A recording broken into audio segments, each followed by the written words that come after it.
Welcome to Her Subconscious Blueprint, your no BS space for subconscious healing, bold breakthroughs, and becoming the woman who actually lives the life she dreams about. I'm Jen Boyd, hypnotherapist, mindset coach, and your new healing hype girl. So today we're going to have an honest conversation, and it's not even really like a polished one. It's not a here's some communication tips for marriage kind of talk. It's just real and raw. The kind of thing that you feel in your chest because you know it hits close to home. We're going to talk about what it is like to carry most of the emotional weight in a marriage when your partner just isn't emotionally available or maybe even mature enough to meet you there. And when I say emotionally unavailable, I don't mean busy. I don't mean stress. I mean the kind of unavailable where emotions are avoided like landmines. The kind where conflict arises and instead of leaning into it, they retreat, they shut down, they go silent, they leave the room, they change the subject, they make a joke, they disappear into work or their phone or maybe the garage. And you're left holding the room. And when I say holding everything, I don't mean that in a physical aspect. I mean the energy of the house, the mood of the kids, the tension after disagreement, the logistics, the planning, the emotional regulation, the temperature of the relationship, the survival of the marriage itself. It's heavy. And I know it's heavy because I lived it. I grew up as a parentified child. I grew up in a house with an alcoholic stepdad, and I learned very early that if I could read the room fast enough, I could manage his mood. If I could keep my siblings quiet, if I could anticipate what might set him off, then maybe the night would go smoother.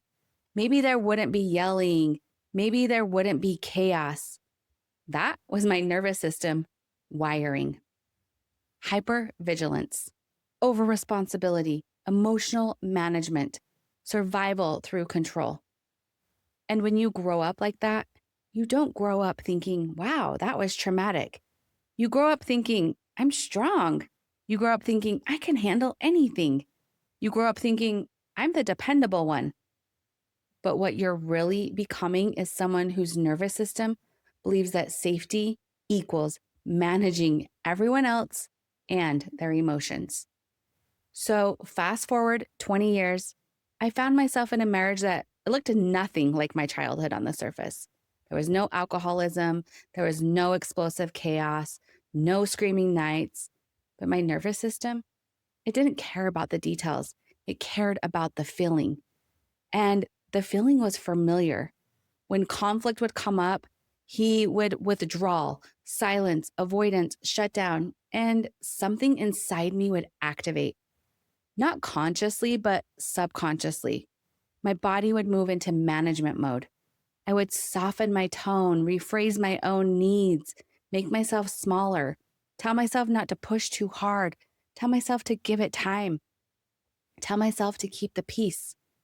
I thought I was choosing love, but my subconscious was choosing familiarity. And that's the thing about the subconscious. Familiar feels safe even when it hurts.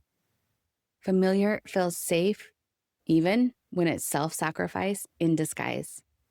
The silent treatment can be one of the most psychologically destabilizing forms of emotional withholding because it's invisible. If someone yells at you, it's obvious. If someone insults you, it's obvious. But silence makes you question yourself. You start thinking, maybe I shouldn't have brought it up. Maybe I'm too emotional. Maybe I need to calm down.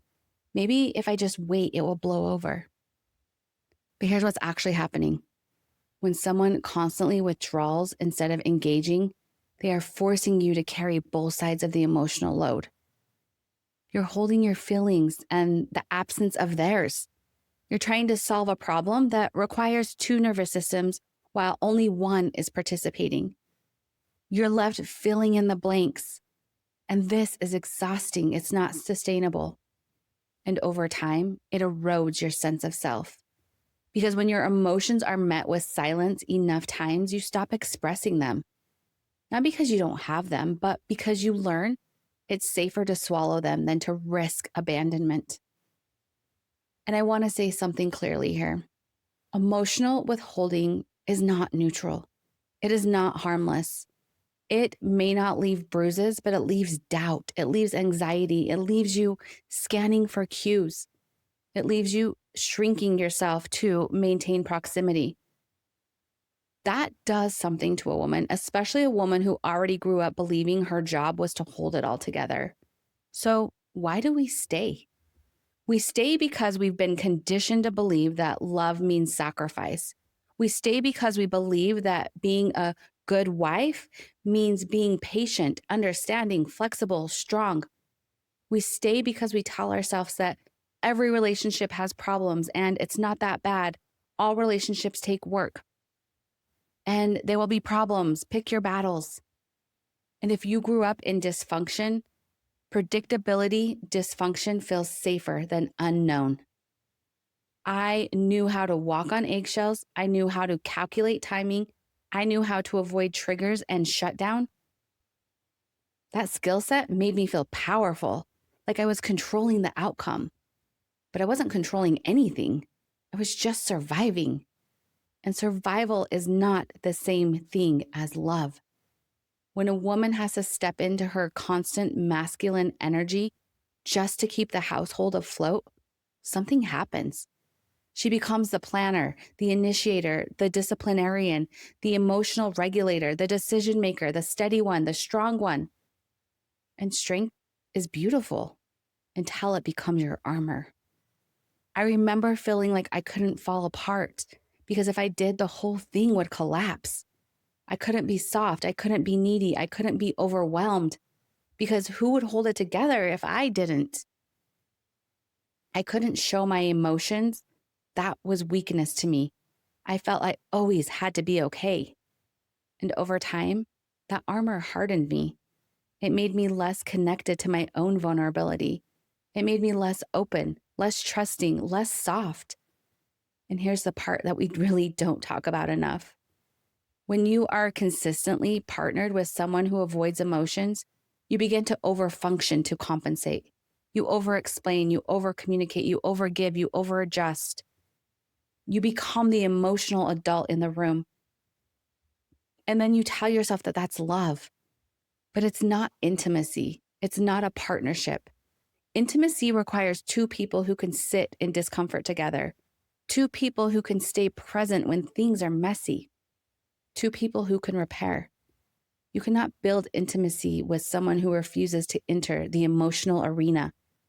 You just build endurance. And endurance feels like loyalty until you realize it's actually self-abandonment. I stayed longer than I should have because I thought I could fix it. I thought if I learned more about communication, if I regulated my tone better, if I didn't bring things up when things were stressful, if I found the perfect wording, then maybe he would finally meet me halfway. You cannot therapy someone into emotional availability. You cannot love someone into self-awareness. You cannot negotiate with silence. At some point, I realized I wasn't fighting for the marriage. I was fighting against myself. I was abandoning my own needs in the name of preserving something that required me to disappear. And the moment I knew I was done, it wasn't explosive. It wasn't dramatic.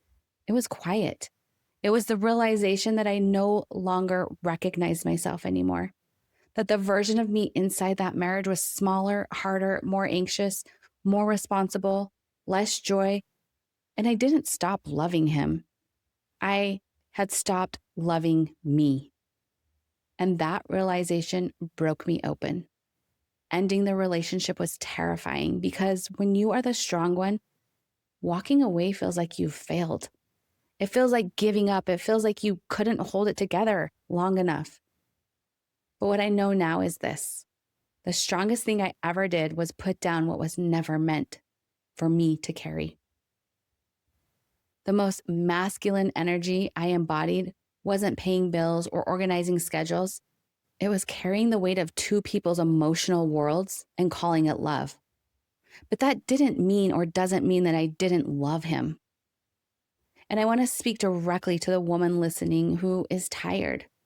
If you're in a relationship where silence has become the language, where avoidance has become the pattern, where you feel like the only adult emotionally present, you're not crazy. You're not asking for too much. You are asking for reciprocation. You're asking for presence. You're asking for a partnership.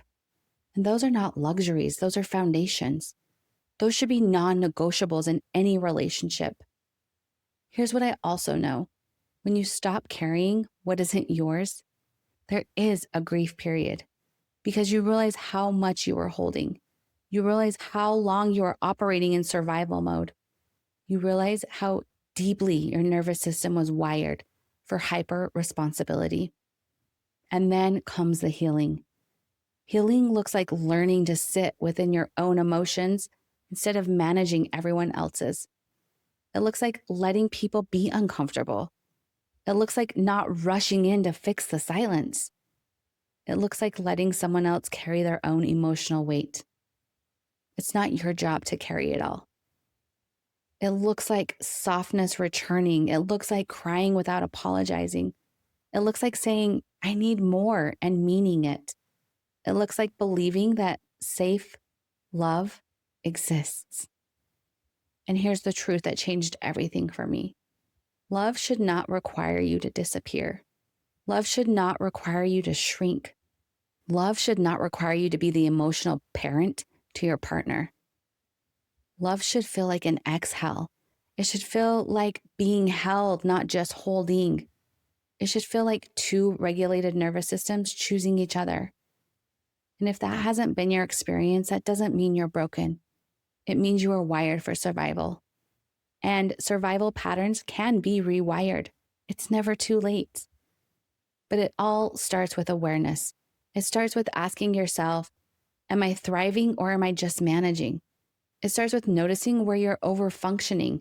It starts with recognizing that silence is not communication. Avoidance is not safety. Endurance is not intimacy. You deserve to be met. You deserve to be heard.